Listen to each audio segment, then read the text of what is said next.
السلام علیکم ورحمۃ اللہ وبرکاتہ۔ مجھے بڑے افسوس سے کہنا پڑتا ہے کہ کسی بے ضمیر انسان نے، جس کو میرے ساتھ جڑے ضرورت مندوں کا بھی احساس نہیں تھا، اس نے میرا ٹویٹر اکاؤنٹ ہیک کر لیا ہے اور اس کا نام بھی کوئی چینج کر دیا ہے۔ دکھ مجھے یہ ہوتا ہے کہ بھائی، یا تو میں کوئی کاروبار کر رہی ہوں، کوئی بزنس کر رہی ہوں، میں کوئی سیاست دان ہوں، میں کوئی سیلیبریٹی ہوں، میں تو ایک سوشل ورک کر رہی ہوں۔ میرے سوشل میڈیا اکاؤنٹ سے ہزاروں لوگوں کا جو ہے وہ رزق وابستہ ہے۔ How can you do that? آپ کیا انسان نہیں ہیں؟ کیا آپ کے اندر ذرا سا بھی ضمیر نہیں ہے کہ آپ اس طرح کی حرکتیں کریں؟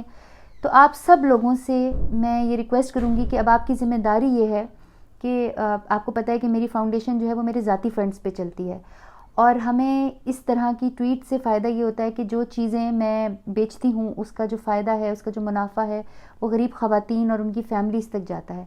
آپ سب یہ جو ٹیکسٹ اوپر لکھا ہوا ہے، پلیز اگر آپ ٹویٹر یوز کرتے ہیں تو یہ ٹیکسٹ لکھیں، اس کو آپ ٹویٹر کو ٹیگ کریں اور ان سے ریکویسٹ کریں کہ رابی کا اکاؤنٹ ہیک ہو گیا ہے، میری ای میل چینج ہو گئی ہے، اور جس بندے نے بھی یہ سب کچھ کیا ہے، آپ یقین کریں کہ دنیا کی عدالت کا تو مجھے نہیں پتہ، لیکن میرے اللہ کی عدالت میں اس کے لیے بہت سخت سزا ہے۔ تو آپ پلیز کوشش کریں کہ یہ جو اکاؤنٹ ہے یہ ہمیں واپس مل جائے، اور میرے لیے دعا کریں۔ جزاک اللہ خیر۔